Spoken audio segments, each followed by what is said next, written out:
everyone. Great to see you again. Shayla Cook here on behalf of Cascade Water Alliance and the Cascade Gardener Program.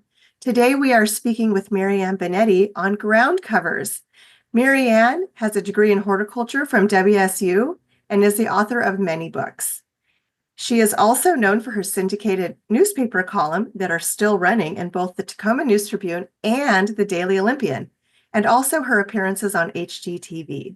Marianne is a dirt cheap gardener on 2 acres near Enumclaw and leads tours around the world that often includes gardens. Welcome, Marianne. It's great to see you again. Oh, yay. Thanks, Shayla. Okay. So today we're going to talk about ground covers. And I'm going to throw out some names of ground covers, but nobody panic about the names because you can, play this webinar back to get the names. And also there is some great books out there that have these ground covers. If in doubt, go to your local nursery and they will have their ground covers and they will be segregated into areas of ground covers for shade and ground covers for sun. So let's not get hung up the names. Let's go more with the idea of ground covers. So first of all, there's a couple of reasons why you want to consider ground covers. Number one, in my opinion, is to replace your turf. Turf or lawn may look beautiful, but here in the Pacific Northwest, we have dry summers. And often, unless you use a lot of water and a lot of chemicals, your lawn is going to look not so great in August and September when we want to be outside enjoying our yard. Instead, I want you to consider, we're going to envision pulling out some of your turf and using ground covers instead. That's one use for the ground covers. Now, another use for ground covers is that you have maybe the side of your house where the kids, the dogs are running back and forth, and the lawn just gets beat up and packed down and never looks great. Well, you don't need to have lawn there. You can put inexpensive stepping stones with ground cover all around the stepping stones. And yeah, every couple of years, you might have to trim the ground cover so it doesn't totally cover the stepping stones. But the right ground cover in the right place is going to keep down weeds, act as a surface to, hold moisture near the soil, provide some cover for wildlife and pollinators. And if it blooms, great nectar as well. And now a third use for ground covers is as a problem solver in an area that either has too many weeds, is too wet, or is just so hot and dry that nothing else wants to grow. So these are 3 good reasons to use ground covers. Let's start with the whole lawn, replacing the lawn one. And the easiest way to do this is to, let's say you have a front lawn, and let's say it's rather irregularly shaped. You have a walkway going to your front door, but you need it to be neat and tidy and low because you live in a neighborhood where your yard would definitely stand out if it was full of overgrown trees and shrubs. So this is what I want you to consider doing. Around the edges of the lawn, just dig out 3 feet all along the edge, like you're making a big border of soil. And into this soil is where you place your ground covers.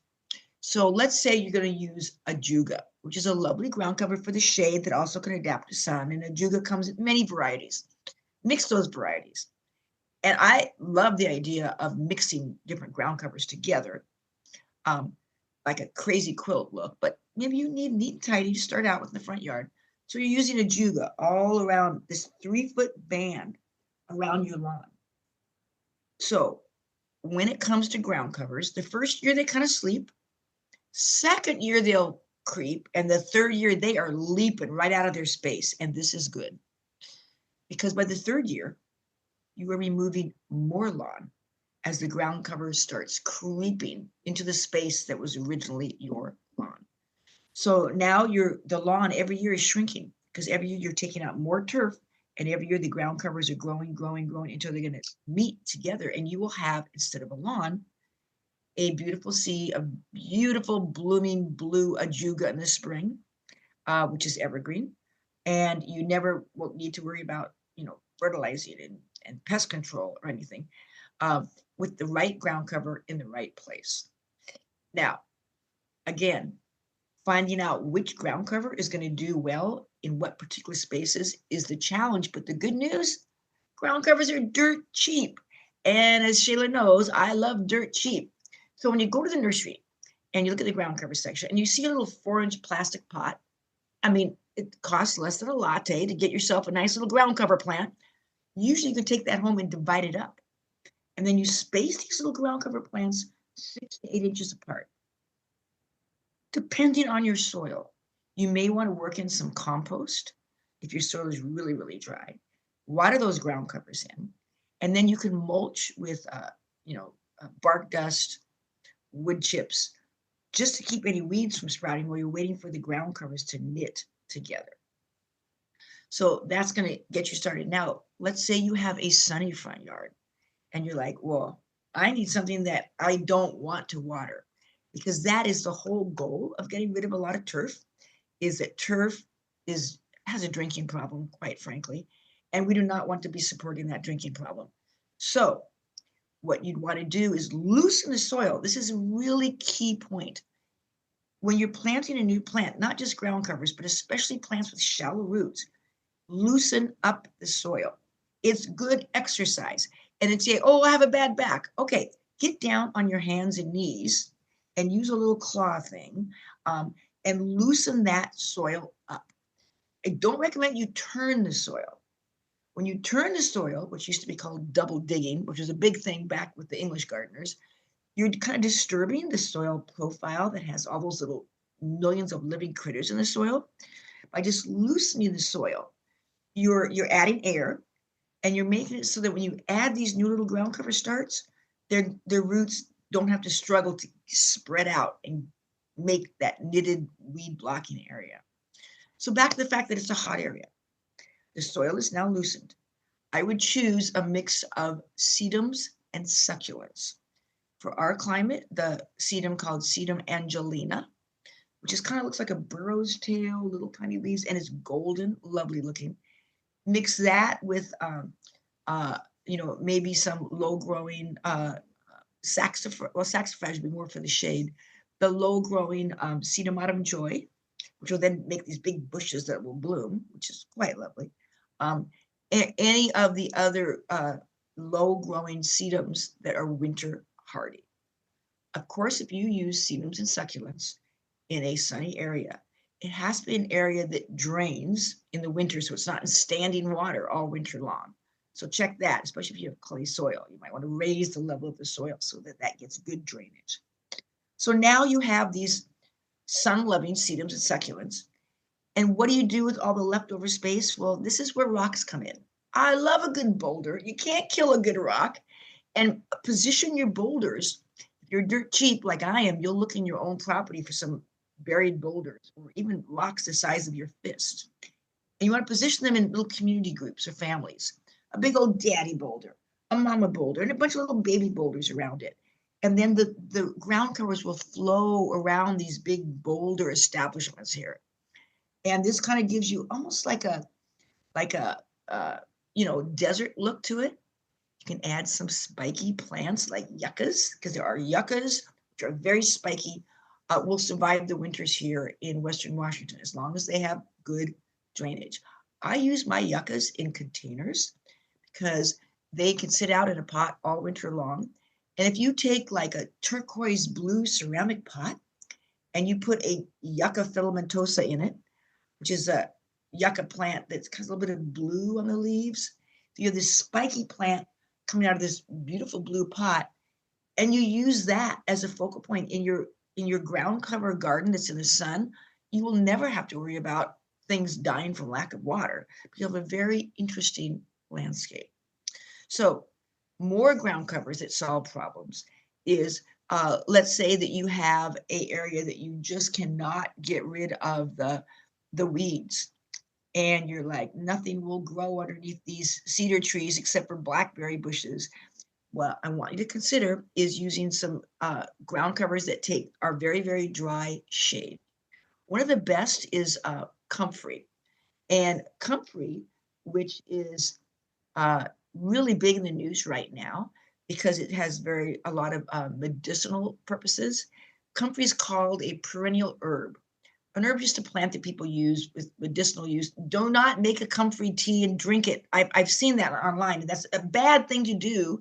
Yes, they did that in the Middle Ages, but we now know that drinking comfrey tea is going to damage your liver. But comfrey is still used. The leaves are used for sore joints. I just love it because it looks great and does great as a ground cover in very dry shade. So under your cedar trees, under your fir trees, you will never need to weed again if you use comfrey. Now, comfrey has different common names. One of the Latin name is, it's called the Symphytum officiantus. I wrote it down. I had to look at it because no one uses that name. But if you go ahead and Google comfrey, you're going to see there's several different kinds. It blooms in the spring. It looks like little bluebells. And it is a member of the borage family. That's why it has that deep blue flower. But I have never met another ground cover that does as well under cedar and fir trees as this borage member, this comfrey. So get to know that ground cover for a neat and tidy ground cover, green carpet effect, evergreen, spring flowers, underneath your cedar and fir trees. So now that's one of the things that we solve problems with dry soil with ground covers. We solved the problem of a pathway that's overgrown. You can use stepping stones and ground covers. But when you want ground covers that are not going to jump over your patio or that are not going to jump over the stepping stones, learn about using the low growing thymes. Things like woolly thyme, which is the gray low growing thyme, is also elfin thyme. That's ELF, like a little elf, because it's so small. Elfin thyme. And these make these little green carpets, greenish, grayish carpets that your stepping stones can sit in, and they're not going to really cover up the stepping stones so quickly. The secret to using the thymes as a ground cover in Western Washington is you do not plant thymes in soil. Our native soil is going to stay too wet in the winter, and your low growing thymes are going to drown in the winter. Instead, you clear your land and then you add gravel. I just put it like a 1 to 2 inch layer of driveway gravel. You can buy it in a bag at a big box store. And it has a lot of the fines in it. The fines are the dusty stuff that's in a bag of gravel. And you just rake that out. And then when you go to the nursery again, remember the tip, you're buying 1 little 4-inch ground cover, and you could cut it into 1-inch plugs. Now you have 4 ground cover plants. And you space them into that gravel 6 to 8 inches apart. The sun comes out and you water it all well, and they will all grow together in a solid carpet. And you'll be so happy that you have ground covers in your garden instead of a lawn or a cement path, which is very expensive. Not to mention that so much cement does not allow the percolation of water. That's what we call a water permeable surface. We want water to go through our soil because that cleans our water. So for better soil and a healthier environment and less weeding and less mowing and more flowers for our pollinators, use more ground cover plants.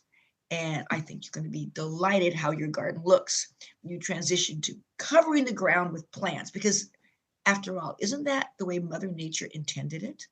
She never wanted naked soil. So go forth, don't fight Mother Nature, and grow more ground covers. Yay. Thank you so much. That was so insightful. We very much appreciate your discussion of ground covers. And when you're going out and finding your family of Sheila, you had an boulders- idea I was going to use, though. What? Yes. And you know what else you had said is a stump or a snag, a dead logs. Wonderful for using with ground covers or in your woodland garden or your wild garden.